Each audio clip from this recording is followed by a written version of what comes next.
نحمدہ ونصلی علی رسولہ الکریم۔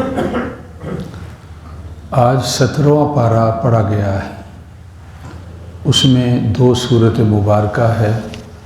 پہلی سورت کا نام سورت الانبیاء ہے اور دوسری سورت مبارکہ کا نام سورت الحج ہے۔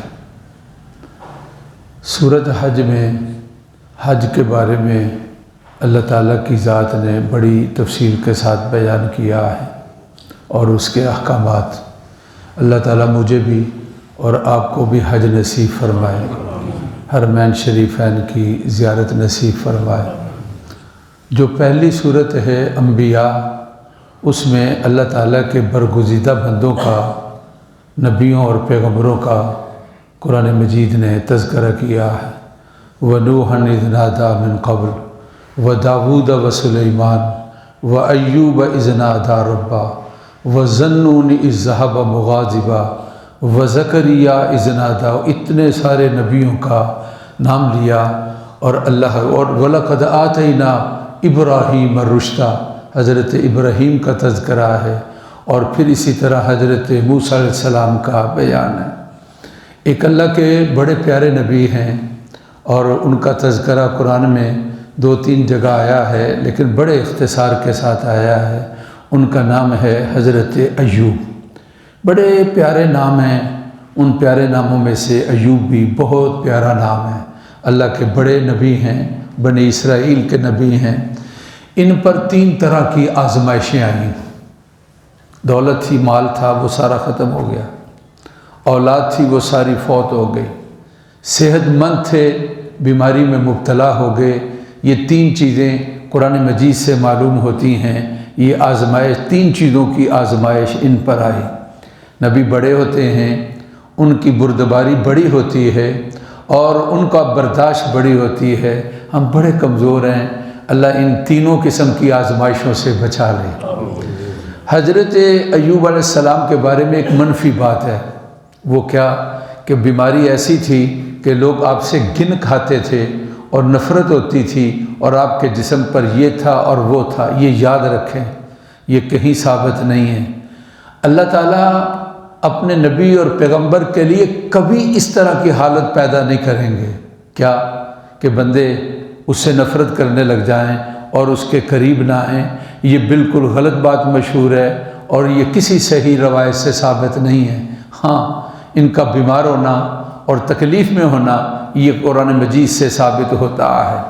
حضرت ایوب علیہ الصلاۃ والتسلیمات آزمائش کے زمانے میں پھر اللہ کی ذات نے صحت دے دی، اللہ کی ذات نے دولت دے دی، اللہ کی ذات نے اولاد دے دی۔ یہ تینوں باتیں ان کو مل گئیں۔ یہ اللہ تعالیٰ نے اپنی کتاب قرآن مجید کے اندر اس کا تذکرہ کیا ہے۔ خوشحالی کا زمانہ آیا تو پوچھا کہ کسی نے کہ اے ایوب بتاؤ زمانہ کیسا گزرا وہ تکلیف والا، جب دولت چھن گئی، بچے فوت ہو گئے، جسم میں تکلیف اور بیماری لاحق ہو گئی، کیسے وقت گزرتا تھا؟ کہتے ہیں صبح ہوتی تھی، اللہ تعالیٰ پوچھتے تھے او میرے بندے ایوب بتا کیا حالت ہے؟ سارا دن اسی مٹھاس میں گزر جاتا کہ میرے اللہ نے مجھے پوچھا ہے کہ میرے بندے ایوب تیری کیا حالت ہے؟ اور رات ہوتی پھر اللہ تعالیٰ پوچھتے، ہم نے تو وہ زمانہ تکلیف کا اسی لذت کے اندر گزارا کہ صبح و شام اللہ رب العزت کی ذات جو ہے وہ خیریت پوچھتی ہے۔ قرآن نے جو بیان کیا ہے کہ وہ اعوذ باللہ من الشیطان الرجیم وَأَيُّوبَ إِذْ نَادَىٰ رَبَّهُ۔ اللہ تعالیٰ نے تکلیف کا زمانہ تھا، لیکن جب اللہ اپنے بندے کے دل میں دعا ڈالتے ہیں اور الفاظ ڈالتے ہیں اور قبولیت کا وقت ہوتا ہے تو پھر اللہ کا خاص بندہ اللہ تعالیٰ سے ان الفاظ کے ساتھ دعا کرتا ہے۔ تو قرآن کہتا ہے وَأَيُّوبَ إِذْ نَادَىٰ رَبَّهُ أَنِّي مَسَّنِيَ الضُّرُّ وَأَنْتَ أَرْحَمُ الرَّاحِمِينَ۔ اے میرے رب مجھے تکلیف پہنچی ہے اور آپ کی ذات سب سے زیادہ مہربان ہے۔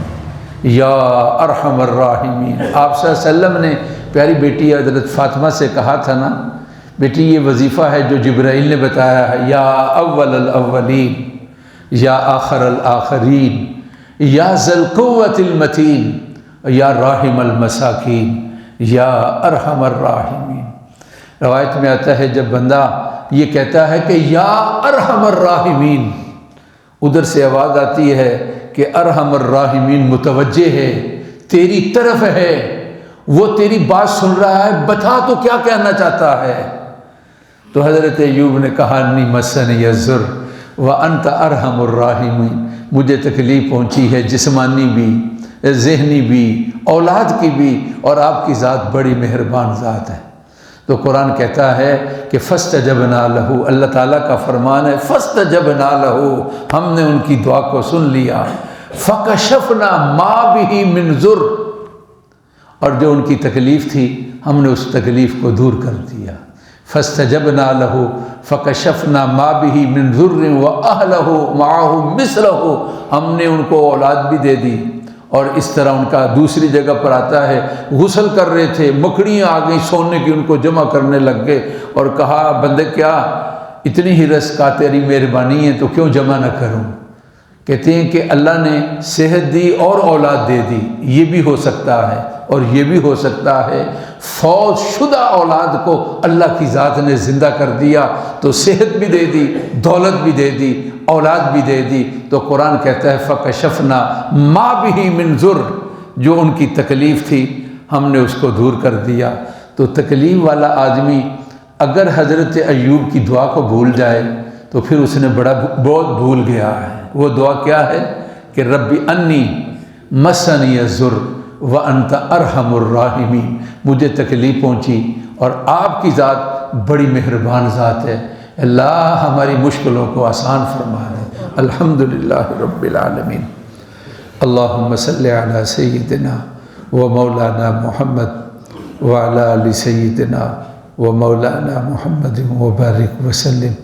اللہ ہماری محفل قبول فرما، جماعت والے حضرات آئے ان کا سفر قبول فرما، سفر میں اور گھروں میں اللہ ہر طرح خیریت فرما، اللہ مریضوں کو صحت دے دے، پریشانیاں دور فرما، ہمارے بچے ہمارے بہن بھائی جہاں بھی ہیں اللہ ان کے لیے خوشیوں کا انتظام کر دے، اللہ ان کے لیے مہربانی اور فضل فرما دے، اللہ ان کو ہر آزمائش اور تکلیف سے بچا لینا، جو بے اولاد ہیں اولاد دے دے، جو بیمار ہیں صحت دے دے، جو بے روزگار ہیں روزگار کا انتظام کر دے۔ اللہ ہماری دعائیں قبول فرما، اللہ رمضان کے روزے، تراویح، قرآن، دینی محافل، مجالس، اللہ سارے اعمال حسنہ کو قبول فرما لی۔ وصلی اللہ تعالی، والدین، بہن بھائی، مسلمان مرد عورتیں، فوت شدگان کی مغفرت فرما، وطن عزیز کے دشمنوں کو، انسانیت کے دشمنوں کو، پاکستانیوں کے دشمنوں کو، مسلمانوں کے دشمنوں کو اللہ ناکام کر دے، اللہ اپنی پناہ اور اپنی حفظ نصیب فرما دے۔ وصلی اللہ تعالی علی سیدنا و مولانا محمد و آلہ و اصحابہ اجمعین برحمتک یا ارحم۔